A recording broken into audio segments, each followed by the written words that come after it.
प्यारे भैया बहनों, देखिए अब आपका जो हेडिंग स्टार्ट हुआ है वो है सेल के संयोग, कॉम्बिनेशन ऑफ सेल्स। तो पहला कॉम्बिनेशन हम लेंगे श्रेणी क्रम, ठीक है, सीरीज कॉम्बिनेशन।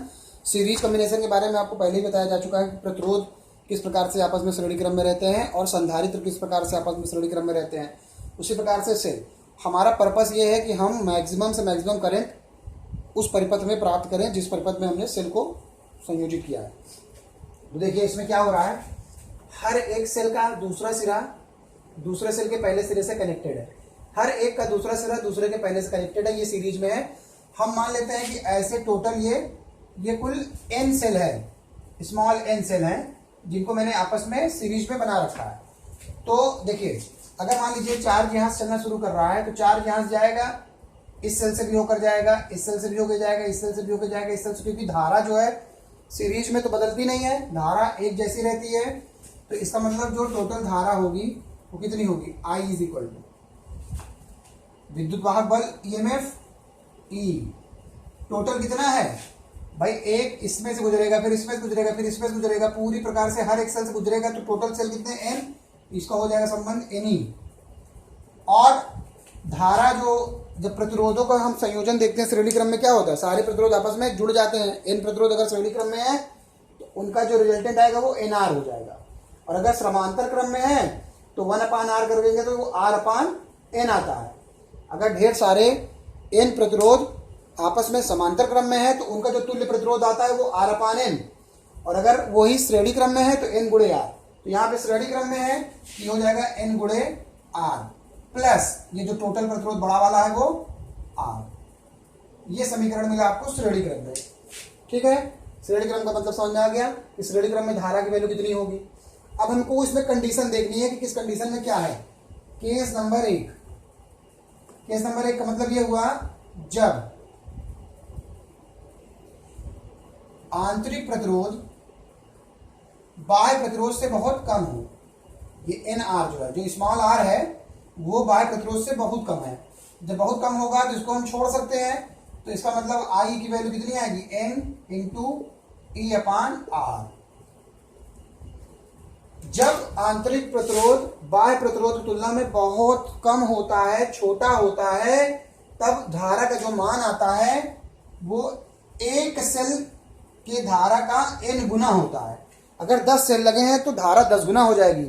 देखिए अगर हम एक सेल की बात करें, यहां से आप देखिए एक सेल की बात करेंगे तो n की वैल्यू 1 हो जाएगी, n सेल की बात करेंगे तो वैल्यू n टाइम्स हो जाएगी। तो धारा का मान n गुना हो जाता है, n गुना हो जाता है। तो धारा अधिकतम रखने के लिए आपको श्रेणी क्रम में लगाना है अगर, तो उस वक्त आपको ये ध्यान रखना होगा कि जो आंतरिक प्रतिरोध है वो बाह्य प्रतिरोध की तुलना में बहुत कम हो, ताकि धारा को मिले। केस नंबर 2, केस नंबर 2 क्या कहता है, जब आंतरिक प्रतिरोध बाह्य प्रतिरोध से बहुत ज्यादा हो। तो क्या होगा इसमें, जब ये बड़ा होगा ये छोटा होगा तो इसको हम हटा देंगे तो ये आएगा N × E/N × R। N से N कट जाएगा तो धारा का मान क्या मिलेगा, E/R। जब ढेर सारे प्रतिरोध आपस में जुड़े हुए हैं, ढेर सारे सेल आपस में जुड़े हुए हैं और उसमें आंतरिक प्रतिरोध बाह्य प्रतिरोध से बहुत ज्यादा है, तो परिणाम क्या होता है, जो धारा है ना, धारा का मान बदलता नहीं है। जो एक सेल के लिए होगा वही n सेल के लिए होगा। ध्यान रखिएगा, जब आंतरिक प्रतिरोध बाह्य प्रतिरोध से कम होता है तब धारा n गुना बढ़ जाती है। लेकिन उल्टा जब आंतरिक प्रतिरोध बाह्य प्रतिरोध से ज्यादा होगा तो धारा का मान वही होगा जो एक सेल के लिए है और वही होगा जो 100 सेल के लिए है। तो धारा का मान अपरिवर्तित रहता है।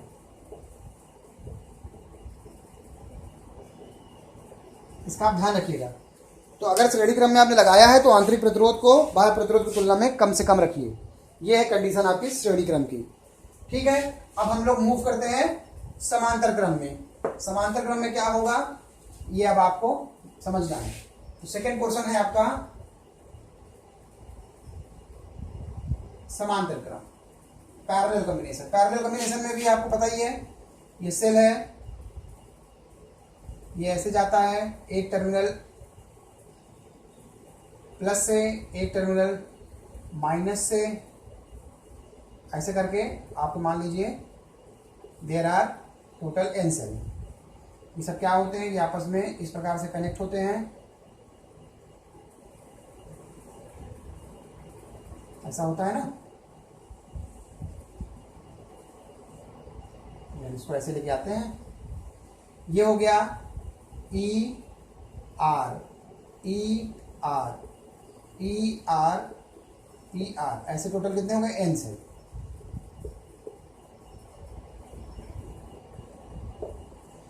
अब देखिए इसमें विशेषता क्या होगी, करंट कैसे पता चलेगा। जैसे यहाँ पे चार्ज पहुंचा तो चार्ज के पास जाने के लिए ढेर सारे रास्ते आ गए, वो इधर भी जा सकता है, इधर भी जा सकता है, इधर भी जा सकता है, कहीं भी जा सकता है। इसका मतलब अगर मान लीजिए सेल यहाँ से चलना शुरू किया इधर वाले पे, तो जब इधर से चलना शुरू करेगा वो ऐसे जाएगा, ऐसे जाएगा, ऐसे जाएगा, यहाँ जाएगा, यहाँ से पहुंचने के बाद वो इस टर्मिनल में पहुंचा, ठीक है। तो जब वो यहाँ से गया तो कितना उसको विद्युत भाग बल मिला, ई, प्रतिरोध कितना मिला, स्मॉल आर, अंत में यहाँ गया। एक बार में वो एक ही रास्ता तय करेगा, दोबारा अगर यहाँ से अगर वो वहां नहीं जाता, इधर से जाता है तो इधर से ऐसे जाएगा जाएगा जाएगा, फिर घूम के आएगा, इधर से जाएगा तो ऐसे जाएगा। तो कहने का मतलब ये हुआ कि ये किसी भी रास्ते से जाएगा, इसका जो विद्युत भाग बल होगा वो ई ही होगा। तो देखिए जो धारा आएगी आई की वैल्यू हो जाएगी विद्युत भाग बल ई अपान, अब एन प्रतिरोध समांतर क्रम में है तो उनका जो तुल्य प्रतिरोध होगा वो आर अपान एन होगा। ये हो जाएगा R upon n plus capital R, ठीक है। इसको सॉल्व करेंगे तो ये मिलेगा आपको एन इंटू ई upon R plus n R, समीकरण नंबर 1। वहां पे क्या था, n into e n R plus capital R था, यहां पे उल्टा हो गया। अब केस नंबर 1, तो केस नंबर 1 जब स्मॉल आर कैपिटल आर से बहुत छोटा है, पहला केस वहां भी यही था, स्मॉल आर कैपिटल आर से बहुत छोटा है, तो ये खत्म हो जाएगा। तो यहाँ क्या मिलेगा, आई इज इक्वल टू मिलेगा एन ई अपान एन कैपिटल आर, सॉल्व करेंगे तो आएगा ई अपान आर। धारा पर कोई प्रभाव नहीं पड़ा, धारा अपरिवर्तित रहेगी, मतलब श्रेणी क्रम में जो धारा महत्तम दे रहा था, समांतर क्रम में वही धारा क्या हो रही है, अपरिवर्तित हो रही है, ठीक है, समझ में आया। फिर केस नंबर 2, केस नंबर 2 में क्या होगा, जब केस नंबर 2 आप लेंगे कि आर की वैल्यू बहुत बड़ी हो जाए एन आर से, तब इससे होगा क्या, आई की वैल्यू आएगी एन इंटू ई अपान आर, धारा एन गुना बढ़ जाएगी, जो समांतर श्रेणी क्रम के केस में नहीं था। तो अब समांतर और श्रेणी क्रम में अगर आपको दोनों ही केसेस में धारा का मान महत्तम चाहिए तो दोनों ही कंडीशन आपको मिल गई। उसमें क्या है, आंतरिक प्रतिरोध को बाह्य प्रतिरोध से कम रखना है, और समांतर क्रम में क्या है, आंतरिक प्रतिरोध को बाह्य प्रतिरोध से ज्यादा रखना है। तो भैया बहनों ये आपका हो गया श्रेणी क्रम और समांतर क्रम। अगले वीडियो में मैं आपको बताऊंगा कि अगर ढेर सारे श्रेणी क्रम का कॉम्बिनेशन समांतर क्रम के साथ कर दिया जाए तब धारा का महत्तम मान कैसे प्राप्त करेंगे, जिसको हम लोग कहते हैं मिश्रित क्रम। अगर हम सेल को मिश्रण के रूप में कर दें तो उसमें कैसे करंट का मान मिलेगा, उसको मैं आपको नेक्स्ट वीडियो में बता रहा हूं।